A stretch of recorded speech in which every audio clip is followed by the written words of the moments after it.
भगवान सूर्यदेव की कथा। एक बार एक बुढ़िया भगवान सूर्यदेव का व्रत करती थी। वह रविवार के दिन सुबह सुबह सूर्य निकलने से पहले वह पड़ोस से जाकर गोबर लाती थी और अपने आंगन को लिपती थी। फिर नहाकर भगवान सूर्य की पूजा करती थी और दिन में एक समय खाना खाती थी।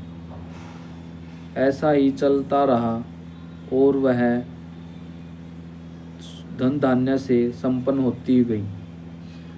धन धान्य के संपन्न होने के कारण उसके पड़ोसन उससे चिढ़ने लगी और उसके खिलाफ षड्यंत्र रचने लगे। एक रविवार के दिन जब बुढ़िया अपने पड़ोसन के घर गई तो देखा कि उसने गाय को अंदर बांध दिया और वह गोबर नहीं ले पाई, जिसके कारण वह घर का आंगन भी नहीं लीप सकी और ना ही भगवान सूर्य की पूजा कर पाई, जिसके कारण ना ही उसने दिन में खाना खाया और वह भूखी ही सो गई। अगले दिन जब वह सुबह उठी तो उसने देखा कि उसके बगड़ में एक गाय और एक बछड़ा बंधा हुआ है, जिससे देखकर वह आश्चर्यचकित रह गई और वह फिर से अपने पुराने रूटीन में आ गई। घर को लिपने लगी, भगवान सूर्य की पूजा करने लगी। ऐसे ही चलता रहा। उसकी पड़ोसन ने देखा कि उसके घर में गाय और एक बछड़ा आ गया है, तो उसने देखा कि उस गाय ने सोने का गोबर किया है।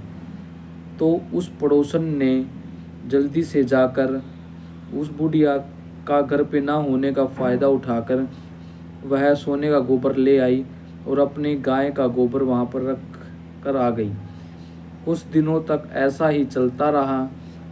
जब भगवान सूर्यदेव ने सोचा यह तो ऐसे ही चलता रहेगा तो क्या होगा, फिर भगवान सूर्यदेव ने आंधी चलाई।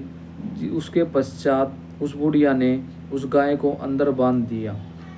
जब उस बुढ़िया ने सुबह देखा कि गाय ने सोने का गोबर किया है तो वह बहुत खुश हुई, तो वह भी धन धान्य से और संपन्न होने लगी।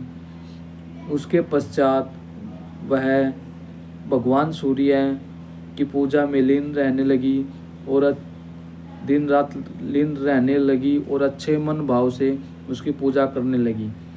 तो उसके पड़ोसन ने अपने पति को बताया, समझाकर उसको राजा के पास भेजा और उसको बोला कि उसके घर के बगल में एक बुढ़िया रहती है जो जिसके पास एक गाय है जो सोने का गोबर देती है। यह खबर राजा को पता लगते ही वह वहाँ पर आया और गाय को अपने साथ ले आया। भगवान सूर्य उसी रात को महाराजा के सपने में आया और उसे बताया कि इस गाय को वापस आप उस बुढ़िया के पास छोड़ाओ, वरना तुम्हारे लिए बहुत हानिकारक होगा। आपका महल, आपकी प्रजा आपके हाथों से जा सकती है।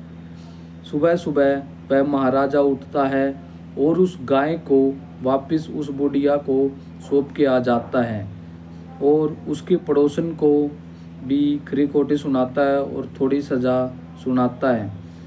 और वह बाद में आकर अपनी प्रजा को भी आश्वासन देता है और माइक से बुलवाता है और कहता है कि यदि आप सभी भी धन धान्य सुख शांति और समृद्धि चाहते हो तो भगवान सूर्यदेव की पूजा किया करो।